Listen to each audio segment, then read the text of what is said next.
Welcome to this lesson on trigonometric integrals. Today, we are going to master the strategies for integrating products of tangent and secant functions.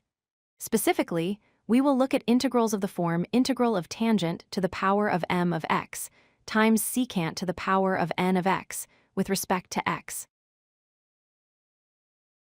Before we dive into the integration techniques, let's review the essential tools we will need. First, the fundamental identity. Secant squared of x equals 1 plus tangent squared of x. This allows us to convert between secants and tangents. Second, recall the derivatives. The derivative of tangent x is secant squared x, and the derivative of secant x is secant x times tangent x. To solve these integrals, we look at the powers of tangent and secant to decide on a strategy.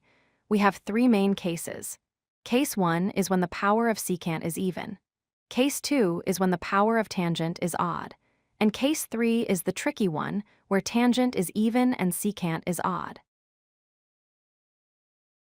Let's start with case 1, where the power of secant is an even number like 2, 4, or 6.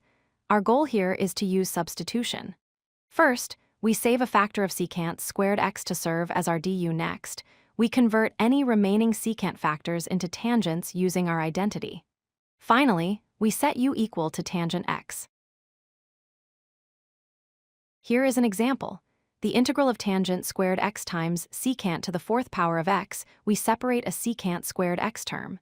Then, we convert the remaining secant squared x into 1 plus tangent squared x.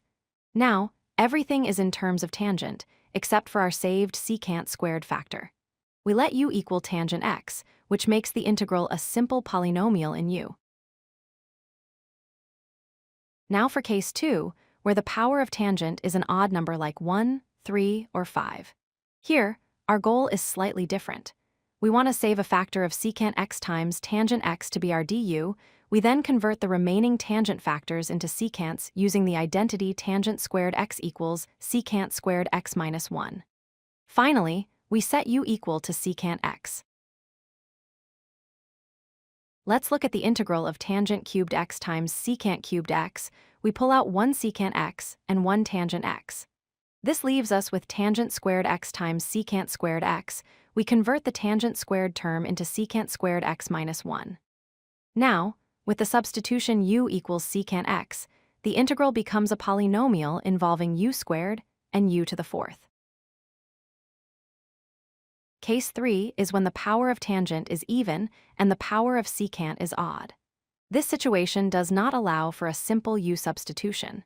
Instead, we typically use integration by parts. The strategy involves converting tangent squared terms into secant squared minus 1 and then integrating powers of secant alone. Throughout these problems, you will frequently encounter the basic integrals of tangent and secant. Remember that the integral of tangent x is the natural log of the absolute value of secant x, and the integral of secant x is the natural log of the absolute value of secant x plus tangent x. Here is a summary of our strategies. If the secant power is even, save secant squared and let u equal tangent. If the tangent power is odd, save secant tangent and let u equal secant. If neither applies, proceed with integration by parts. Keep this table in mind, and you will be ready to tackle any integral of this type. If you like this video, hit that like button and don't forget to subscribe. Visit codelucky.com for more such useful content.